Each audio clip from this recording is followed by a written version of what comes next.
तो इसका नहीं है। अस्सलाम वालेकुम। आज की क्लास में हम थोड़े से इंश्योरेंस प्लान्स की तरफ देख रहे हैं। मैनेज केयर प्लान से हमने जब इंश्योरेंसेस को इंट्रोड्यूस कराया था तो हमने मेडिकेयर को देखा था। मेडिकेयर में हमने पार्ट ए, बी और सी देखा था, सी और डी देखा था। सी पार्ट में हमने कहा था कि मैनेज केयर प्लान से जो थोड़े से लेट ज्वाइनर्स थे उनको मैं इस क्लास के बाद, इसको छोटी सी स्लाइड है, इसके बाद में मैं जो ना स्टार्ट वाली चीजों का ओवरव्यू करूंगी, एक जो ना पीछे वाली चीजें बेसिकली, ताकि आपका एक अंडरस्टैंडिंग डेवलप हो जाए कि हम चीजों पे आ रहे कहाँ पे, ठीक है। अब यहाँ पे हम डिफरेंट तरह की, जैसे हमने कहा कि हम लोग मेडिकल बिलिंग में हेल्थ केयर इंश्योरेंसेज को डील कर रहे हैं। हेल्थ केयर इंश्योरेंसेज के अंदर हमारी गवर्नमेंट की इंश्योरेंसेज आती हैं और कमर्शियल इंश्योरेंसेज आती हैं।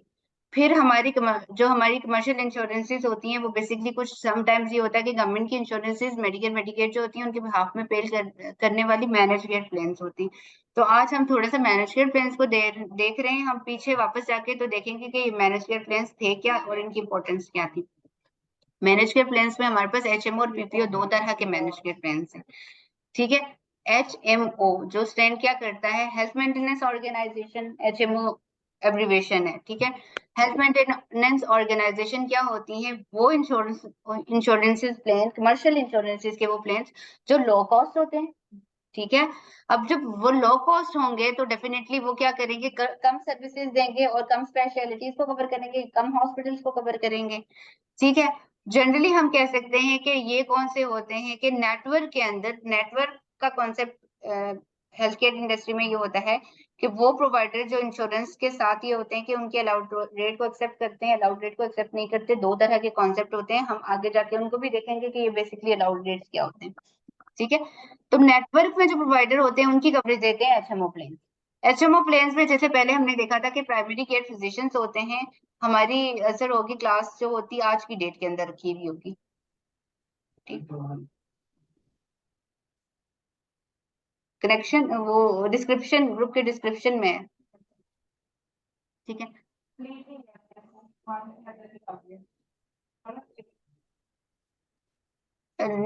ग्रुप का डिस्क्रिप्शन खोले, डिस्क्रिप्शन के अंदर लगाया हुआ है उसने।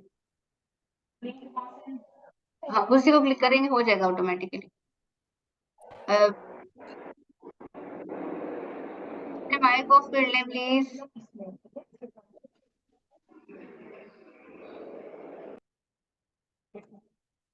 ठीक है,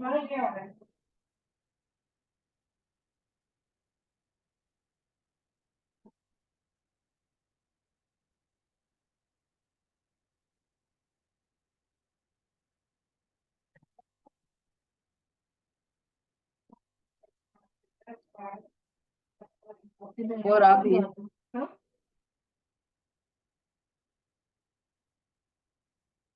आज की डेट क्या है? आज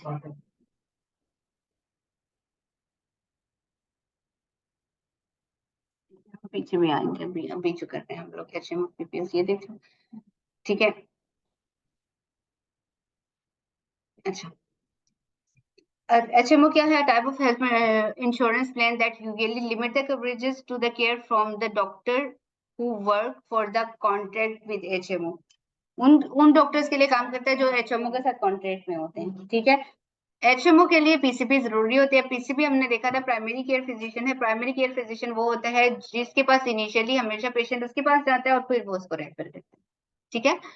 जैसे हम, हमारे कोई फैमिली डॉक्टर या पैनल के डॉक्टर होते हैं, हम पहले उनके पास जाते हैं और वो हमें रेफर करते हैं। उसी तरह से आपकी लोकेलिटी के अंदर जो इंश्योरेंस लोग ले रहे होते हैं, उनकी लोकेलिटी के अंदर जो उनका डॉक्टर होता है, इंश्योरेंस कंपनी उसको उसका पीसीपी बनाती है, प्राइमरी केयर फिजिशियन बनाती है, जिसके पास पहले वो जाएंगे और फिर रेफरल लेंगे, ठीक है। तो एचएमओ प्लेन्स के लिए रेफरल देना जरूरी है, ठीक है, पीसीपी का होना जरूरी है।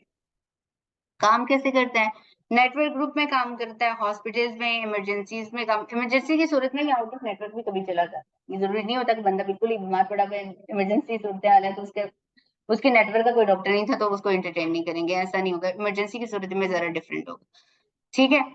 इसके अलावा क्या होता है कि इसमें इसके बेनिफिट्स क्या होते हैं? बेनिफिट सबसे ज्यादा ये होते हैं कि जो आपके एचएमओ प्लेन से करीब है आपके, आपको एकदम से डोर स्टेप के मिल रहा है, करीब है आपके, गली मोहल्ले में कॉर्नर में आपको वो मिल रहा है, तो इजीली आप एक्सेस कर सकते हो। लो कॉस्ट है उसके, आपको कोपेको इंश्योरेंस डिटेक्टेबल भी थोड़े होते होंगे, थोड़े हैं, ठीक है। तो ये फायदा होगा। अब पीपीओ बिल्कुल उसके अपोजिट है एचएमओ के। जैसे एचएमओ लो कॉस्ट था, पीपीओ हाई कॉस्ट है। उसमें पीसीपी चाहिए था, इसमें पीसीपी नहीं चाहिए हमें। इसमें क्या है, सर्विसेज और जो है आपकी एरियाज ज्यादा कवर कर रहा है। एरियाज का मतलब ये होगा सिर्फ आपकी लोकेलिटी के अंदर नहीं है, आप यूएस की किसी भी स्टेट में कहीं पे सूरत हाल आपकी खराब है, बीमार हो, तो आप जाके किसी भी स्पेशलिस्ट के पास जाके डॉक्टर को दिखा सकते हो, ये प्लेन उसको कवर करेगा। ठीक है, ये है। अब इसकी क्या है, हाई कास्ट है तो डेफिनेटली इसके कोपे को इंश्योरेंस और डिडक्टिबल जो है वो हाई है। ठीक हो गया, इसमें आपको पीसीपी की जरूरत नहीं है, ऑलरेडी हम बता चुके हैं इसमें। इन चीजों को मैंने थोड़ा सा डिफरेंशिएट करने के लिए ये रखा हुआ है कि पीपीओ जो है वो बिगर नेटवर्क को कवर कर, बिगर नेटवर्क का मतलब है कि ज्यादा सर्विसेज है इसकी, ज्यादा एरियाज हैं। ठीक है, एचएमओ के अपोजिट है, स्मॉलर नेटवर्क को कवर कर रहा है। पीपीओ क्या है, किसी भी हॉस्पिटल किसी भी स्पेशलिस्ट डॉक्टर के पास जा सकते हैं, लेकिन एचएमओ में जो कुछ खास डॉक्टर जो उन्होंने बताए होंगे अपनी एचएमओ की लिस्ट में, उन्हीं को कवर कर पाएंगे। पीपीओ नेटवर्क और आउटर ऑफ नेटवर्क दोनों तरह के डॉक्टर्स की कवरेज के लिए होता है, लेकिन जो एचएमओ है उसमें नेटवर्क के प्रोवाइडर सिर्फ होते हैं। ठीक है, ये मैनेज केयर प्लान्स थे हमारे, जो हमने आज इनको देखा कि मैनेज केयर प्लान्स। हम एक ओवरव्यू देते हैं पीछे से आपके मैनेज केयर प्लान क्या था, इन चीजों के लिए जो जो लोग आज से बिल्कुल ज्वाइन कर रहे हैं उनको हम थोड़ा सा एक अंडरस्टैंडिंग बनाते हैं, बिलिंग की अंडरस्टैंडिंग बेसिकली थी ही। हाँ, आज बेसिकली एचएमओ और पीपीओ से देखने थे हम लोग। ठीक है, अब हम लोग थोड़ा सा ये अंडरस्टैंडिंग बनाने जा रहे हैं कि हमारी जो है ना बेसिकली क्या थी, कि हम लोग मेडिकल बिलिंग में बेसिकली कहाँ से गुजर के कहाँ तक आए थे, ये चीजें, कि मेडिकल बिलिंग बेसिकली क्या है और इसमें हम चीजें क्या क्या हमने देखनी है।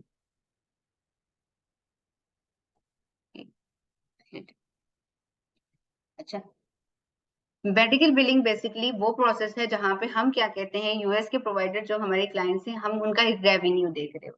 ठीक है, रेवेन्यू देखने का मतलब ये होता है कि हमने उनका पूरा फाइनेंशियल को मैनेज करना है, उनका सोर्स ऑफ इनकम जो है वो उसको बैलेंस करना है, हमने मैनेज करना। हम यहाँ पे बैठ के कैसे मैनेज कर सकते हैं। अब यूएस में, जैसे यूएस का हेल्थ केयर जो है वो हमारे हेल्थ केयर से बहुत ज्यादा अच्छा है, बेहतर है। वहां पे मोर देन 80% लोग ऐसे हैं जो इंश्योर्ड हैं, हेल्थ इंश्योरेंस लेके बैठे हुए। अब जब हेल्थ इंश्योरेंसेस लेके बैठे हुए तो सिंपली जो है, जैसे हमारा हेल्थ केयर का एक सिस्टम चलता है कि हम डॉक्टर के पास जाते हैं, डॉक्टर के असिस्टेंट को फीस जमा कराते हैं, चेक कराते हैं और प्रिस्क्रिप्शन लेके आ जाते हैं, दवाइयां लेके घर।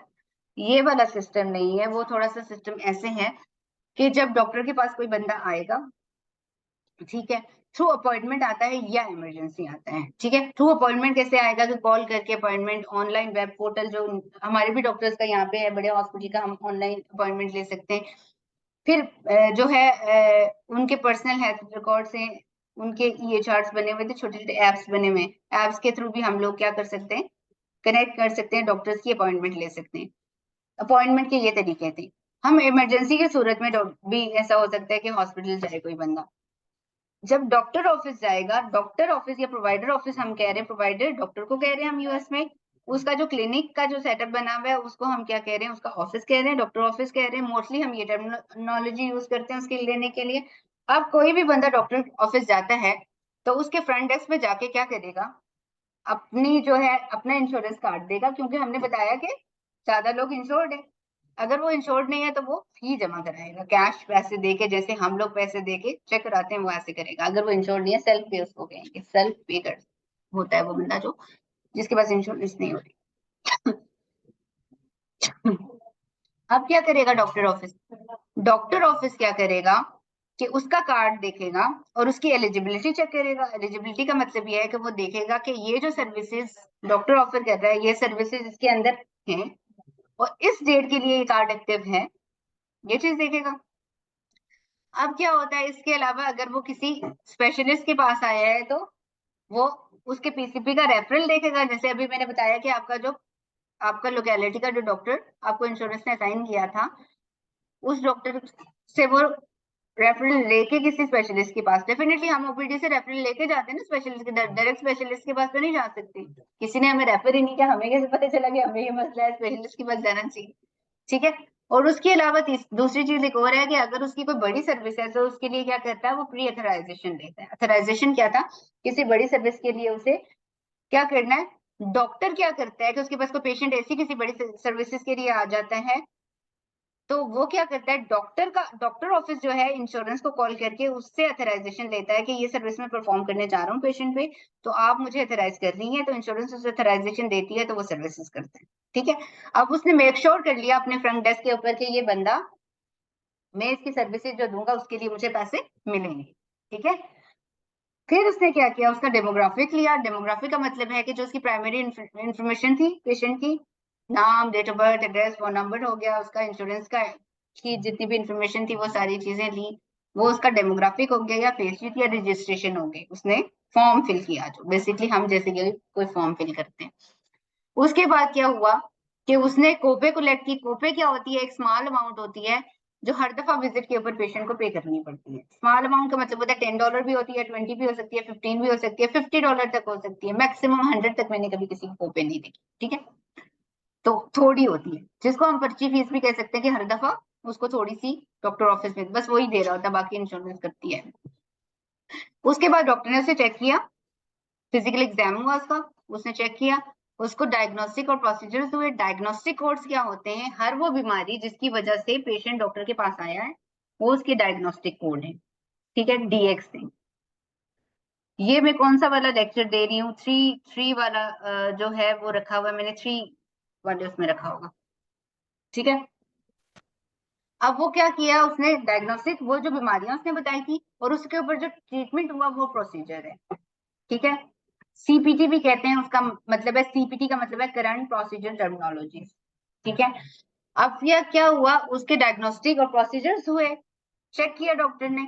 उसके बाद क्या हुआ, चेक करने के बाद पेशेंट घर चला गया, और वो जो चेक किया था, जो बिल बनाया था डॉक्टर ने, चाहे अपने सिस्टम के अंदर बनाया था, चाहे उसने किसी सॉफ्टवेयर के अंदर बनाया था, चाहे उसने रिटर्न लिखा था, उसने क्या किया, वो बिलिंग कंपनी को भेजा।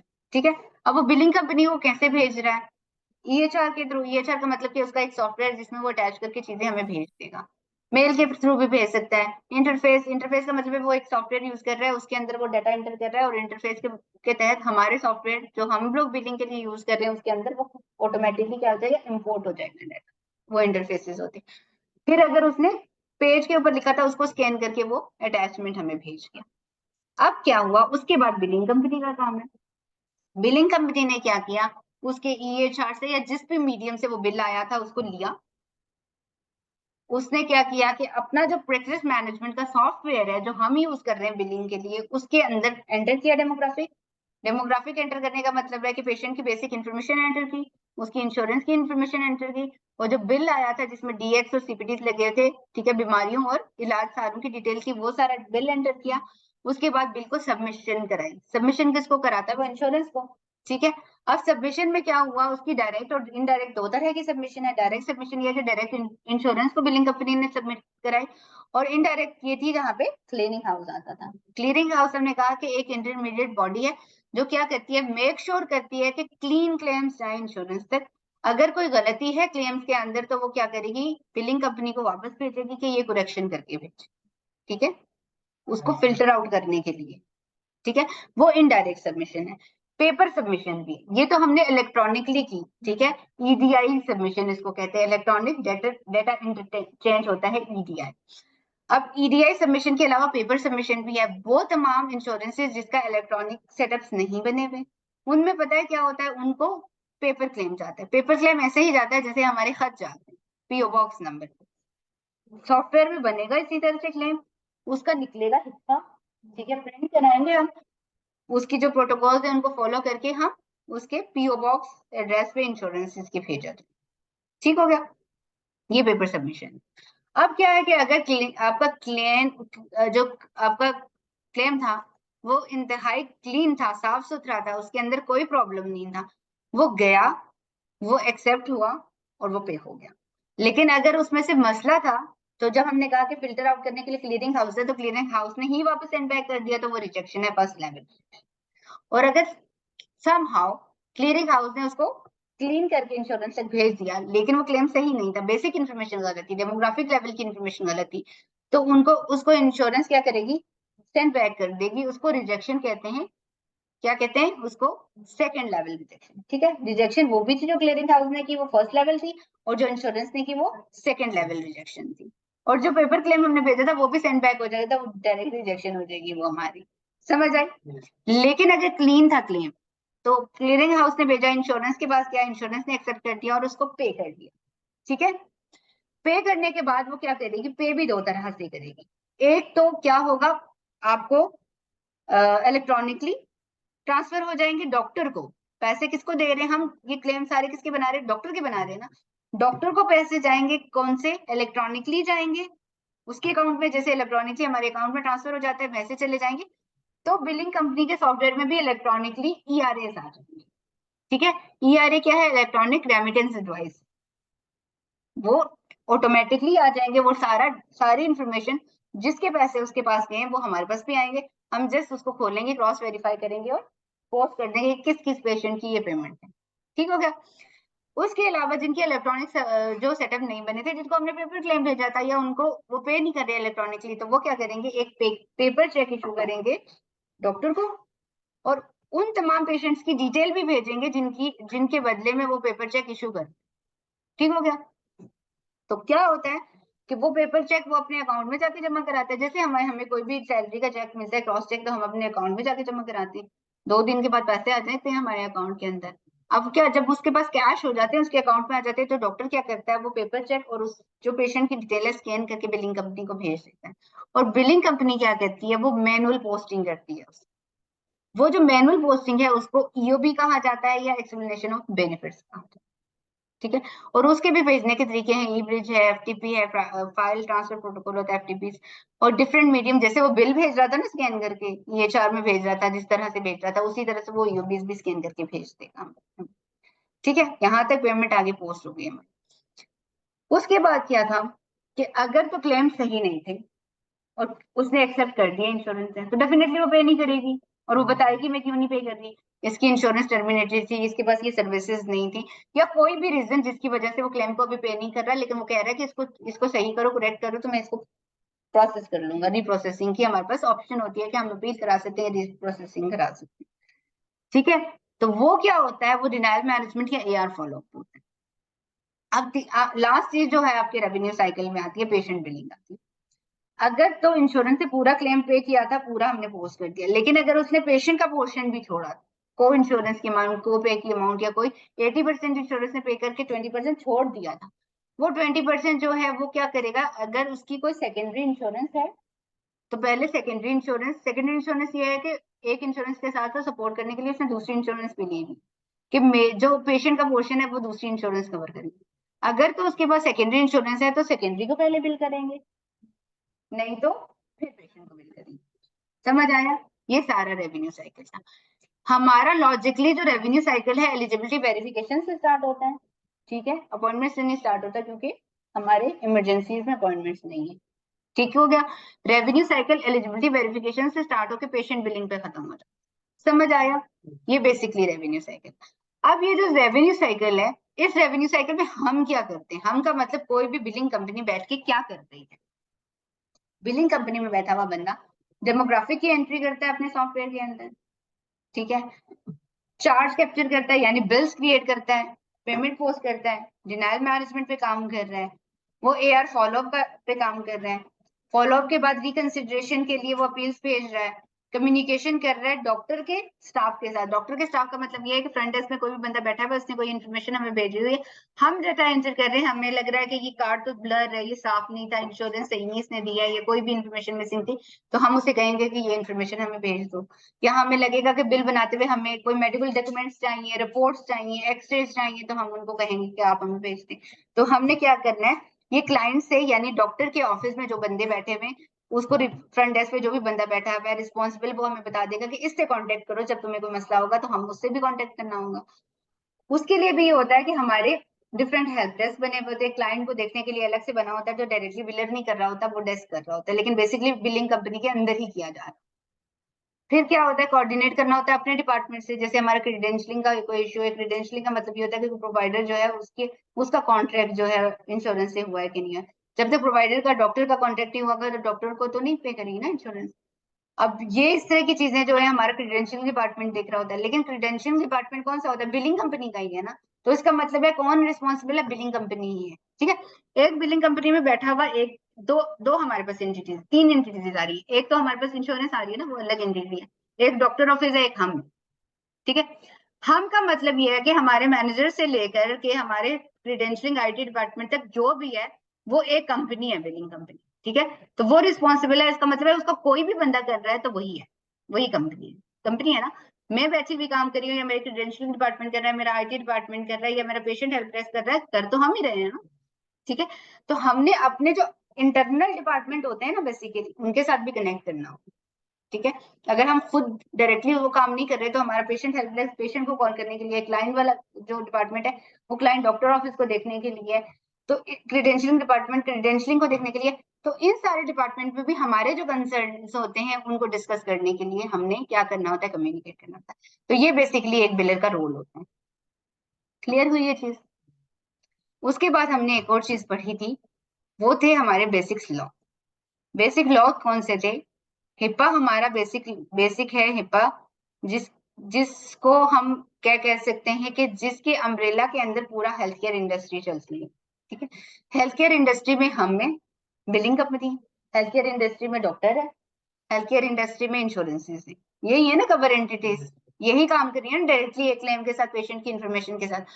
अब वो कह रहा है कि पेशेंट की जो प्रोटेक्टेड हेल्थ इन्फॉर्मेशन, पीएचआई हम कहते हैं, उसकी पर्सनल इन्फॉर्मेशन है, हेल्थ रेलिवेंट इन्फॉर्मेशन, उसको सीक्रेट रखना है, उसको डिस्क्लोज नहीं करना। ये हिप्पा हमें कहते हैं।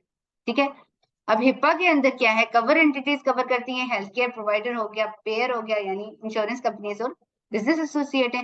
हिप्पा के अंदर है तीन रूल्स, हिप्पा का प्राइवेसी रूल, सिक्योरिटी रूल और ब्रीच नोटिफिकेशन रूल। ठीक है, अब प्राइवेसी रूल ये कह रहा है कि जो भी पीएचआई है, प्रोटेक्टेड हेल्थ इंफॉर्मेशन है, उसको डिस्क्लोज ना किया जाए, बाहर ना निकाला जाए किसी भी अनऑथराइज बंदे को। जिसको पेशेंट ऑथराइज नहीं कर रहा, ये कोई रेलिवेंट बंदा है, उसको पेशेंट की इन्फॉर्मेशन नहीं जानी चाहिए, मेक श्योर करना है हमें। सिक्योरिटी रूल ये कह रहा है कि जहां पे इन्फॉर्मेशन रख रहे हो वो मीडियम सिक्योर हो, अपना सिस्टम अगर रखा है तो ये सिक्योर हो, पासवर्ड प्रोटेक्टेड हो, मेल में भेज रहे हो तो वो पासवर्ड प्रोटेक्टेड हो, ये चार यूज कर रहे हो तो वो बिल्कुल उसके यूजर पासवर्ड किसी इनरेलीवेंट बंदे को ना पता चले। ठीक है, ये सिक्योरिटी कह रहा है। प्राइवेसी और सिक्योरिटी में बेसिक फर्क क्या है? प्राइवेसी में वो डिस्क्लोजर की बात कर रहा है कि जाए ना, किसी प्राइवेट रहे इंफॉर्मेशन, और सिक्योरिटी में रखे कि जहां पे रखी हुई है वो जगह सिक्योर हो। ब्रीच नोटिफिकेशन रूल में वो कह रहा है कि फिर भी अगर कहीं ना कहीं उसकी सिक्योरिटी कॉम्प्रोमाइज हो गई है, ठीक है, गलती से कहीं ब्रीच हो गया है, तो हम क्या करेंगे? नोटिफाई कराएंगे। नोटिफाई किसे कराएंगे? पेशेंट को कराएंगे, इंश्योरेंस को कराएंगे, प्रोवाइडर को कराएंगे। नंबर ऑफ पेशेंट हमारा ज्यादा है तो इवन हम मीडिया को भी बताएंगे कि, ठीक है, मीडिया को बताने की रीजन ये है कि मीडिया को इसलिए बताया जाएगा कि कहीं ऐसा ना हो कि जो इन्फॉर्मेशन हमने हमारे से डिस्क्लोज हो गई है गलती से, वो इन्फॉर्मेशन किसी गलत हाथ में जाए और मिस यूज हो। ठीक है, तो इसलिए क्या करना है हमने कि हमने मेक श्योर करना है कि हिप्पा के अम्ब्रेला के अंदर ही हो। फिर हिप्पा के बाद क्या हुआ? हिप्पा बना था 1996 में। अब जैसे जैसे टेक्नोलॉजी आती गई, चैलेंजेस ज्यादा होते गए, तो हिप्पा के बाद जो है 2009 में हाईटेक बना, हिप्पा को ही मॉडिफाई कर दिया उन्होंने थोड़ा सा उसको मजीद बेहतर करने के लिए। उसके बाद 2000 जो है 13 के अंदर हम लोगों ने हिप्पा ओमनीबस इंट्रोड्यूस कराया। तो हिप्पा हिप्पा ओमनीबस क्या कह रहा है? वो भी इसकी उसमें ये कह रहा है कि जो पेशेंट है उसको ज्यादा से ज्यादा आप वो दे दो, अथॉरिटीज दे दो कि ज्यादा चीजें उसको एक्सेस हो सके उस पर। तो ये वाली चीजें ओमनीबस जो था बिल्कुल उसका जो है मॉडिफाइड वर्जन जो हिप्पा का यूज होता है। ठीक है, और हमने हिप्पा की वायलेशन नहीं करनी क्योंकि इसके ऊपर जो है बहुत ज्यादा सुए। ऑनलाइन मीटिंग वालों की डिस्कनेक्ट होगी, मैं अभी 1 मिनट के बाद दोबारा से ये कनेक्ट कर लेती हूँ। सेशन खत्म हो गया इसका, बाकी हम लोग प्रोसीड करते हैं तब तक। ठीक है, हिप्पा के वायलेशन के ऊपर क्या है? सूज है, जुर्माना।